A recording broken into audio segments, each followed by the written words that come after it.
State monitoring સેલની ટીમે પારડીના ઉમરસાડી ગામ દેસાઈ ફળિયા કોસ્ટલ હાઈવે પરથી લઈ જવાતો મોટા પ્રમાણમાં વિદેશી દારૂનો જથ્થો ઝડપી પાડ્યો। વલસાડ જિલ્લાના પારડી તાલુકામાં સ્ટેટ મોનિટરિંગ સેલ એટલે કે એસએમસી ગાંધીનગરે પ્રોહિબિશન વિરુદ્ધ મોટી કાર્યવાહી હાથ ધરી છે। પારડીના ઉમરસાડી ગામના દેસાઈ ફળિયા નજીક કોસ્ટલ હાઈવે પરથી વિદેશી દારૂનો મોટો જથ્થો ઝડપી પાડી કુલ રૂપિયા 11.72 લાખથી વધુનો મુદ્દામાલ જપ્ત કરવામાં આવ્યો છે। આ કેસમાં 2 આરોપીની ધરપકડ કરવામાં આવી છે, જ્યારે 8 આરોપીઓને વોન્ટેડ જાહેર કરવામાં આવ્યા છે।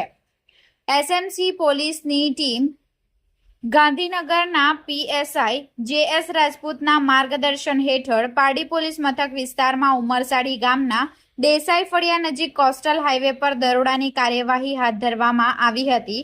દરોડા દરમિયાન પોલીસે કુલ 2494 વિદેશી દારૂની બોટલો, બિયરના ટીન અને પાઉચ કબજે કર્યા હતા, જેની અંદાજિત કિંમત રૂપિયા 6,60,786 જેટલી થાય છે। આ ઉપરાંત 2 મોબાઈલ ફોન, રોકડા રૂપિયા 1,750 અને અન્ય મુદ્દામાલ સહિત કુલ રૂપિયા 11,72,536 રૂપિયાનો મુદ્દામાલ કબજે કરવામાં આવ્યો છે।